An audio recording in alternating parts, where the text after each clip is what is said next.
Hello అందరికి ఈరోజు మళ్ళీ ఒంటమాడ మార్కెట్కి క్యాలిఫ్లవర్ అయితే తీసుకొచ్చిన అని చూసుకోండి. నిన్న మొన్న మీకు గేట్ లోపల చూపించిన, ఈరోజు బయట నుంచి అని చూపిస్తున్నా. ఇదే ఎంట్రన్స్ అనమాట. ఎంటర్ కాగానే ఈ ఆకుకూరలు అయితే ఈ విధంగా ఉంటాయి. ఈ మెంతం కూర వచ్చేసి అయితే 10కి 3 అంట అని చూసుకోండి. మంచిగా ఉంది మెంతం కూరను అయితే. ఇక కొత్తిమీర వచ్చేసి అన్నయ్య ధర చెప్తాడు, వినండి. 10కి 2 నెంబర్ 1 విన్నారు కదా, 10కి 2 అట. మంచిగా ఉంది కొత్తిమీర అయితే. ఈ చిక్కుడు వచ్చేసి రైతన్న గోస కాదు, లెక్క కాదు. ఇక అటు నవ్వుకుంటా ఇటు బాధపడుకుంటా అయితే అమ్ముతుండు. 200 కవర్ అన్నా కానీ ఎవరు కొంటలేరట. చాలా బాధపడుతుండు రైతన్ననైతే. ఇక మా పరిస్థితి ఇలా గిట్లనే ఉంది. ఈ రైతన్నదే క్యాలిఫ్లవర్. ఇక చూసుకోండి, క్యాలిఫ్లవర్ వచ్చేసి అయితే ఈ విధంగా ఉన్నది.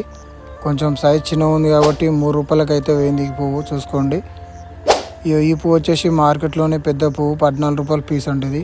ఇక బీరకాయ వచ్చేసి 6.50 15 కిలోలు. చూసుకోండి, బీరకాయ మంచిగా ఉన్నది. ఇక కాకరకాయ విషయానికి వస్తే 15 కిలోల కవర్ 600 అంట. మంచిగా ఇప్పుడే తెంపుకొని వచ్చిండు అన్ననైతే. ఈ వంకాయ వచ్చేసి 15 కిలోల కవర్ 400 అంట. చూసుకోండి, మంచిగా ఉంది వంకాయనైతే. ఇంకేమైనా ధరలు తెలుసుకోవాలనుకుంటే కామెంట్ చేయండి. మన వీడియోలు నచ్చినట్టుంటే వెంటనే లైక్ చేసి ఫాలో చేసుకోండి.